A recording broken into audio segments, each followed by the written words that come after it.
Welcome to the Wholehearted Enneagram podcast, the Enneagram for real life. Here is where you'll find conversations where faith meets story and strategy for lasting transformation. I'm your host, Amy Wicks, here to help you find wisdom and wholehearted rhythms for moments that matter most.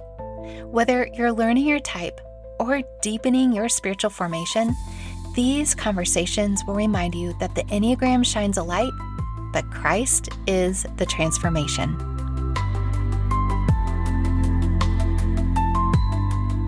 Just before I hit record, I confessed to Deanna that I was afraid that I might cry a little bit in sharing. And do you know what she said? She said, "Oh, good, I hope so."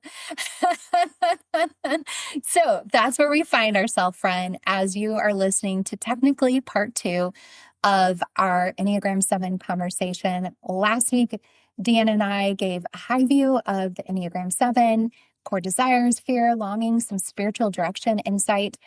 But today I am going to be led in conversation by my friend and spiritual companion, Deanna. So you take the mic, my friend, and ask away, and I will answer as honestly as possible, with or without tears. We'll see. Okay. Well, if you're part of this community, you have a good idea who our lovely host, Amy Wicks, is. And I'm honored to be in the seat and introduce her. This Wonder Woman is my boss. She's my comrade, she's my guide, and she's my friend. She loves Jesus deeply, and she's married and has 3 children, one who has left the nest and one's about to take flight. She's one of the most multi-passionate and creative women I know, with a shepherd's heart and a longing for others to live wholeheartedly, which brings us here to the Wholehearted Enneagram. She lives with what she teaches and preaches authentically and transparently. She is the real deal, I'm telling you, people. With that in mind, Amy, I'm curious. When did you first recognize that the 7 was actually you and not just a type that you were teaching about, but the one that you lived? It did take me a while, Deanna. I sometimes laugh about it, and sometimes I'm tempted to feel a little embarrassed about it because I had taught it. I had coached on it even. I'd been certified before the revelation came to me. The story goes, the first time I read through it, my sister and I paid for a test. I came out as a 2, and so did she. Actually, take that back. She came out as a 7, but as she read through it, she's like, "No, I'm a 2. There's no way you can be a 2 as well." And so as we talked through it, read through some of the books, she had landed on the fact that I was a 3. She was sure of it. And part of that was the forward thinking that I did, the big vision, the hope and the enthusiasm that she saw in me that felt different than some of her 2, helping and being wanted and needed. Some of the core themes felt a little bit true, but it didn't tell the whole story.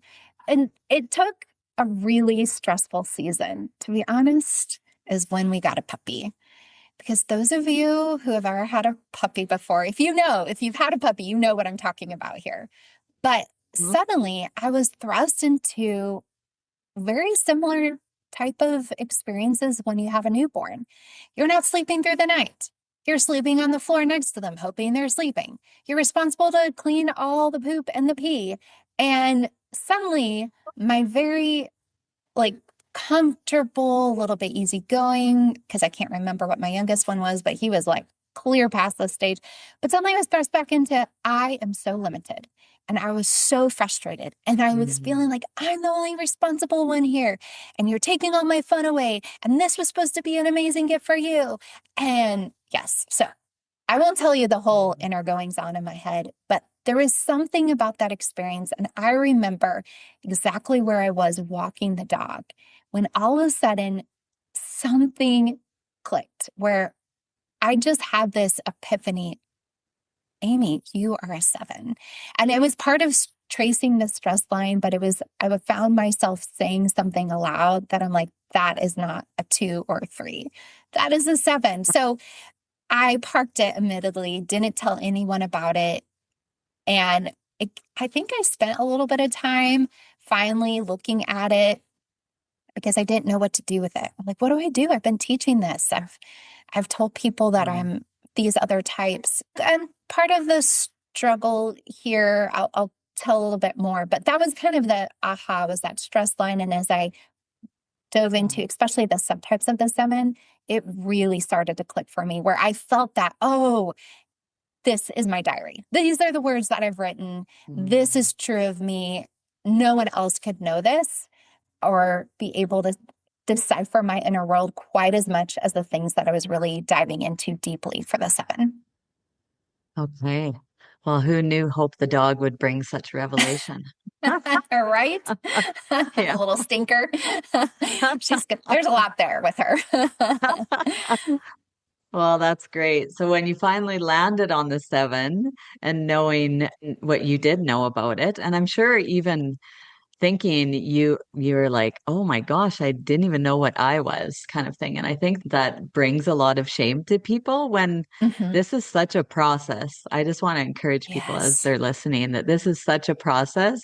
I've coached somebody who thought they were one type for the whole entire time we were together. And then the very Yeah. last time she's like, oh no, I'm not this, I'm that.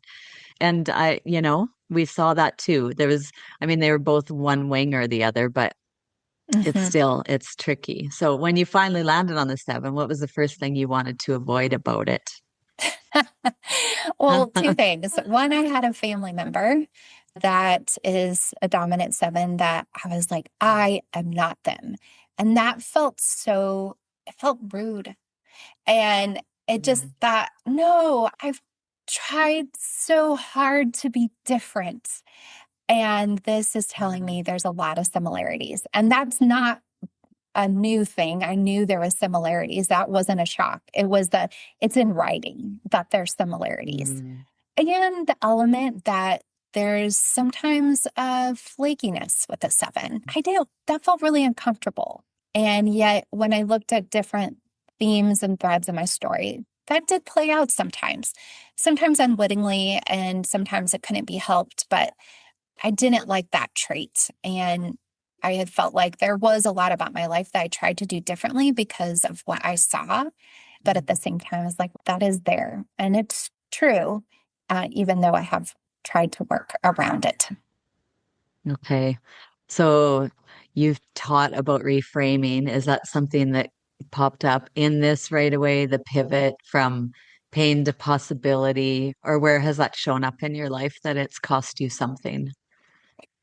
Reframing can be a superpower, but it's also can be a hurtful weapon, depending on the situation. And I also went through a season where my reframer felt broken, where I couldn't anymore. And so there's a couple things here. I do want to just give for a moment, like the reframing can be a superpower. It can be coming in with hope and possibility, and you can help people who maybe look at the glass half empty. You can show them what could be a half glass full, what that looks like Mm. as well.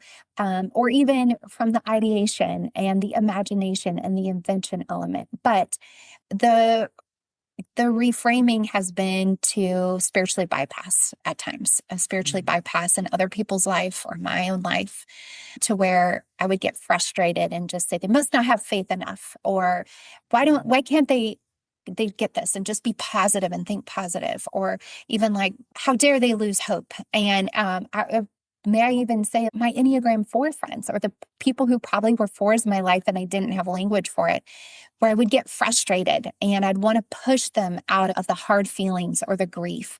But certainly in my own life, there were a lot of moments before I became aware of this pattern and the downside of it, where, you know, the body keeps the score, and Mm.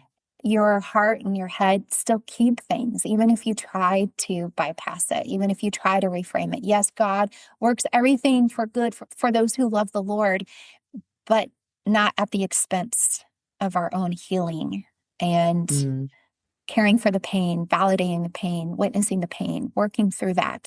And so there has been a lot in my 40s that I've tended to, even though I thought I tended to it, I thought I cared for it, and I did the best I could with what I had. But I have had to go a little bit deeper in those moments with the knowledge that, well, one, maybe I couldn't handle it, but two, I definitely employed my reframing nature in some of those painful places that needed more care. And that's what I'm trying to do now with that in mind. That's really good. That's a great testimony to your growth there in being able to do it and not just pass through to Resurrection Sunday, right? Yeah. So, what's the difference for you as we were talking about joy in your body, even in your spirit, between joy, Hmm. genuine joy, and the joy that's running from something? Mm. I mean, this is where I can kind of feel tearful. Ooh, okay.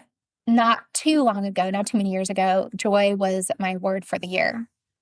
And I was like, well, what does that mean? And I'm like, well, joy is easy for some. That's what we're known for in an element. But the Lord used that year, the circumstances of the year, to really form joy deep inside of me and help me realize that it wasn't something external. It was truly something internal that couldn't be manufactured, that was way more grounded and deeply rooted than I had known before. Now, I will give this disclaimer that there's probably in 20 years, I'll have to go through another round, I imagine, such as life, or maybe sooner.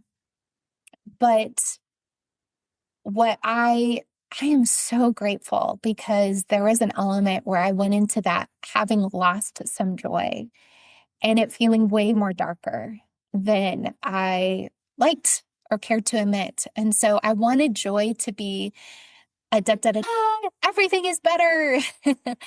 And instead of that, joy was no, the circumstances are the same, the hardship is still there, but I'm doing something deep inside of you that surpasses what you can see. But it's a deep experience that, again, I just go through like, instead of that hum, that of anxiety that comes from the pain of things not going the way you want to, there's a settledness, there's an acceptance, not acquiescence, but acceptance, but the rootedness of going, no, God's got me. And Mhm. He's giving me all that I need, and He is giving me joy. I don't have to manufacture, I don't have to reframe, I don't have to out positive or outrun it. This is the way it is, and I am still okay. And that's saying something because whew, one, it didn't come easily, but two, it's not my Mhm. natural Yeah. bent. But that has been such a powerful element in my walk. Mm, beautiful, rich fruit come out of the hard often. And I've seen it happen in you. So you have been doing this work for a while now, and not only coaching, but doing the work in your own self. And I think that's one of the greatest gifts for a good coach is that we do the work ourselves. So what has it actually felt like for you to slow down? Not even the fruit of it, but the experience of it. Painful. Slowing down is painful, but it's also been rewarding. And I think that's an important word to use because as a mom, I do love to reward my kids. And if I think about the character of God and his fatherhood and my fathership in my life and being a good father, there, I do think the Lord rewards, maybe not monetarily or physically, but in a sense of that was worth it. And he's met me in that. And even I alluded to in the last conversation that we had in general of this invitation to slow down, to delay, to wait a little bit longer and to really go slow into something. And it was hard. It was really hard to say yes to that. It's required me to pray, Lord, help me do what I don't want to do. I think sometimes we don't give ourselves the grace of we can pray for help for the things that we don't want to do. Like, even though the Lord is asking Yeah. you to, or you know it's the right thing, it's okay that you don't want to, and you pray that the Lord would help you want to. It's okay that Mm, you feel like you can't do it. God's like, yeah, you can't. You need my help. You need Holy Spirit. You need my strength. You're weak in this area. And that folds into a lot of different things. But um, going slower in my grief, taking time to go backwards. I said yes to EMDR work last year and talk about going slow. uh, I think I even like very boldly said last time, I think this is going to be my last EMDR session. I think I've got it. I think I've dealt with the past enough. And I'm sure you were probably chuckling to yourself, to be honest, of like, yeah, well, we'll see about that. And of course, my counselor, who's so kind, said, yeah, we went to really hard, deep things today. And yeah, you're probably not done, but it's okay. You can take a little break. And living in that both mm, and tension, and also realizing that I'm okay on the other side. Like, yeah, it was hard. It mm. wasn't fun to go past. It wasn't fun to go into the hard places that resurrect some grief or invite me to lament over those losses and those hard parts of my story. But it wasn't catastrophic. I didn't stay there. I'm not stuck. Joy wasn't lost. And life continues to go on. And actually, I think probably a little bit better because I was willing to slow down and deal with those things. That's really good. You just answered my next question I was going to ask you about Whoops. about letting yourself grieve. And I think that is a Mm, great testament to say on the other side, like you walked through it, you lived through it, you grew because of it. And so that's really beautiful. I love that you were able to go through that and not pivot from it and still mm. press in. And even when it is heavier than you expected it to be, right? Yeah. Yeah. I I think it's worth just saying this aspect again, because I know it's wholehearted coaches talk about it behind the scenes. And I've shared before about the Allender Center has created a tool called the U diagram. And I've taught it before at different segments, and we utilize some of it in our coaching behind the scenes just as a conversation. But the idea of it is to take time as long as needed as the Lord invites you to sit at the bottom of the U. And what that U represents is the dark Saturday. And when we're looking at the gospel story, Jesus died on Friday, he rose again on Sunday, but the Saturday, that dark Saturday, there was absence. There was no light. There was no hope.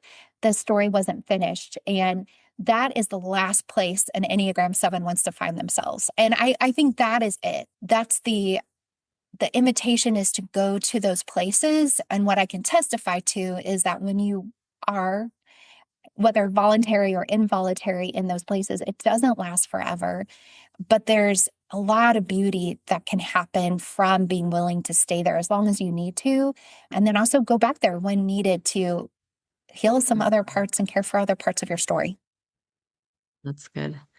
In this sense, in what you were thinking of in that hard part of what you've grieved, when did you fully grieve it, do you feel, for how you Mm. were capable of doing it then?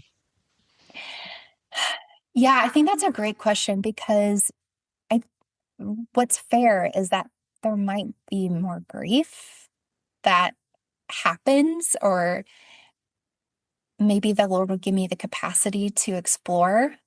And being cognizant of my personality type, my tendencies, fears, these tools, these things I teach, I do make an effort at some level or make a practice to take time to do that. And I think even that's what the EMDR work is doing, is allowing a little Mm, bit more time to explore that. And that's where I kind of give that in living in that tension of going, I'd like to say that I've grieved it all and that I've lamented everything that I need to. But the reality is, one, there's always opportunity. Unfortunately, in this side of heaven, there's going to be more times for lament and grief.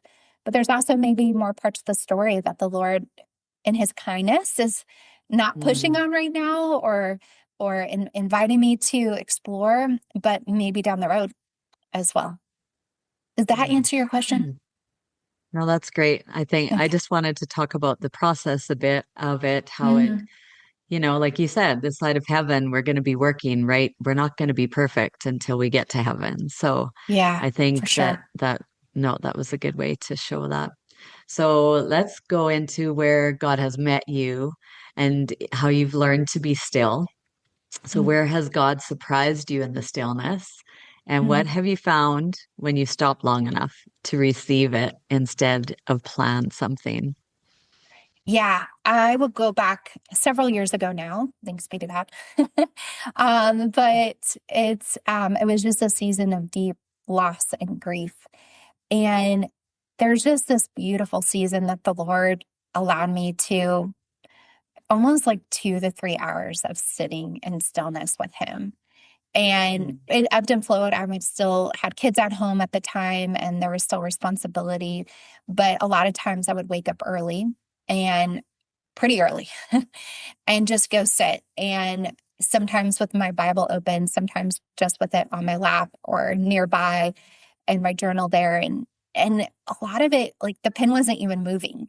There wasn't anything. Mm, But the Lord did something really amazing and met me in that silence, that stillness, that solitude that was not of my own effort. I didn't do anything. I just sat there and I allowed the Lord to minister to me. And sometimes that meant kind of dozing off, wrapped in my cozy blanket with a cup of coffee right there. But there was just, it was almost a being held. And a seven longs for security and safety differently than a five and a six. But there is that deep longing to know it related to satisfaction that we'll be secured in that. And so it wasn't warm and fuzzy all the time, trust me. It wasn't. But it was just I'm going to show up. And every single time the Lord met me with something, whether it was enough grace and strength to get through the day, whether it was a sense of calming the tears and the fears, or a word or a passage of scripture that was exactly what I needed, or a word from a friend or encouragement, or just enough hope. Like it would be a poke of sunlight. It wasn't like the sun was not rising in that season, but there would be a little beam of sunlight poking through, just enough to get me. And yeah, so it was like a real hard, because otherwise it was like, yeah, let's keep going. Why are we sitting around waiting for something, or we're going to dive deep into a Bible study, or we're going to I don't know, like I was going to, my MO would be to make it fun, make it interesting, make it exciting, and keep going. And instead, I think because of the grace of God, I just had the time, the ability, somewhere in there, the wherewithal. Maybe I knew enough to just stay. And the Lord really met me in that. that's so beautiful. Thank you for sharing that. Like, what a picture Mm. of our Heavenly Father just holding us in those parts of our season, not having to be anything. I think that really removed even the shame piece for people, where Mm. it's like, well, I fell asleep just sitting there. And I'm like, yeah, but you were sitting there in his lap. Yes. And, or I fell asleep praying. Well, you were praying. You weren't Yes. swearing, or you weren't like running and Yes. doing things you weren't supposed to be doing. You were still in his presence. And I mean, Mm. we always are, but to be that intentional and to sit there, I think that's really beautiful. Thank you for sharing that part of your Mm. story. So, I wanted to share a little bit about just what I've seen, if I Mm. can do that, if I can take license to do that in this seat. You've been Um, given control. just to having walked with you through some of what Mm. you're speaking about now. And I think it's been about 5 years we figured out, right, since Mhm. we've known each other.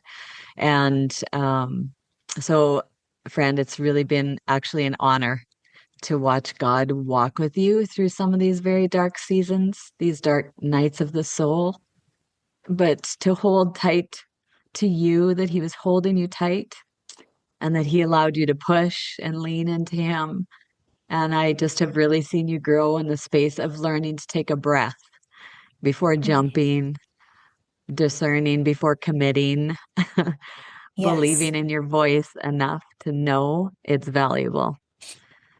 And I've loved to watch you move from shrinking to rising up to the fullness of how He's created you to Mhm. impact others for the kingdom through your life and through your business. And it's been really beautiful. And I Mm. just say, more to come, friend. Dot. Oh, that blesses my heart. I would clearly, as we're both crying. Deanna, thank you. Thank you for seeing me. That's the gift that you give to me day in and day out. And I think even you saying that, there's something really valuable for my seven friend to hear is that there may have been a lot of life that told you you were too much and you were too bright and you were too shiny and too this and too that. And your energy is a gift. Your forward thinking is a blessing. And we're talking about all these invitations to back off a little bit, but it's not to go small or dim or dull or depressed in any way. It is so you can shine bright unto the glory of God with his light, with his joy, and the fullness of that. And yeah, I can just say the light is brighter than ever. Without shame and without, it's not my own confidence, but it's my confidence in that this is God in me and God through me. And I love that because I know that's the difference. And I can offer to that to others without apology. And I maybe have gained a little bit discernment along the way to know when's the right time and the right place. Not 100% of the time, but I'm getting there. So anyway, our dear seven friend who's listening, just know we see you and we love you and bring all that you are. And don't be worried if you need to sit a little bit longer. There's something in that too. Deanna, thank you. Thank you for taking over the mic and doing this. I don't know, maybe a podcast in your future. Wholehearted Network, anybody? I'm just like, can I just be a seven for a moment and dream out loud with my friend who's listening to bear witness? But thank you for doing this in your tender superpower way. And thank you for seeing me and all that you are to the Wholehearted community. My pleasure. Thank you for letting me. Thanks so much for joining me for the Wholehearted Enneagram podcast. If this conversation spoke to you, please share it with a friend. You can also visit simplywholehearted.com to take the free Enneagram quiz and also get your personalized podcast playlist specific for your Enneagram type. And remember, friend, your starting point doesn't have to be your stuck point.